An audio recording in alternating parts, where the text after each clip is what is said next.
Hi friends, మనిషి మొట్టమొదటిసారిగా painting ఎప్పుడు వేశాడో మీకు తెలుసా?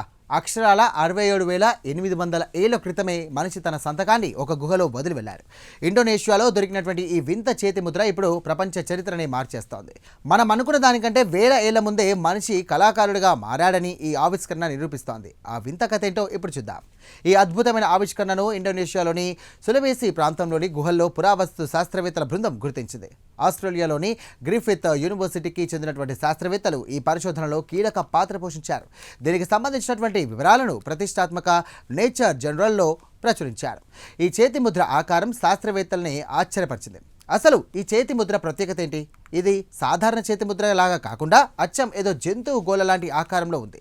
మనిషి తన చేతి వేళ్లను ముడిచి లేదా ఏదో ప్రత్యేకమైన పద్ధతిలో ఈ స్టెన్సిల్ వేసి ఉండొచ్చని శాస్త్రవేత్తలు భావిస్తున్నారు. ఇది కేవలం ఒక గుర్తు మాత్రమే కాదు, అప్పట్లోనే మనిషికి ఉన్నటువంటి ఒక రకమైన ఆధ్యాత్మిక నమ్మకం లేదా సంతకాల ద్వారా ఆలోచించే శక్తిని చాటి చెబుతోంది. శాస్త్రవేత్తలు దీనికోసం లేజర్ యాప్లేషన్ యూ సిరీస్ అనే అత్యంత ఖరీదైన డేటింగ్ టెక్నాలజీని వాడారు.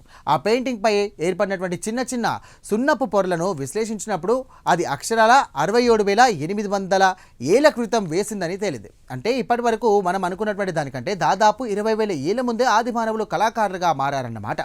ఇక్కడ గమనించాల్సినటువంటి విషయం ఏంటంటే, ఈ ఆవిష్కరణ వల్ల మనుషులు ఆస్ట్రేలియాకు ఎప్పుడు వెళ్లారు అనే దానిపై కొత్త క్లారిటీ వచ్చింది.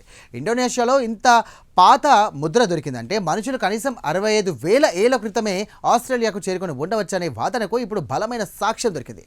ఇది మానవ వలసల చరిత్రలో ఒక పెద్ద మలుపు. ప్రస్తుతం ఈ వింత చేతి ముద్రలను కాపాడుకోవడం శాస్త్రవేత్తలకు సవాల్గా మారింది.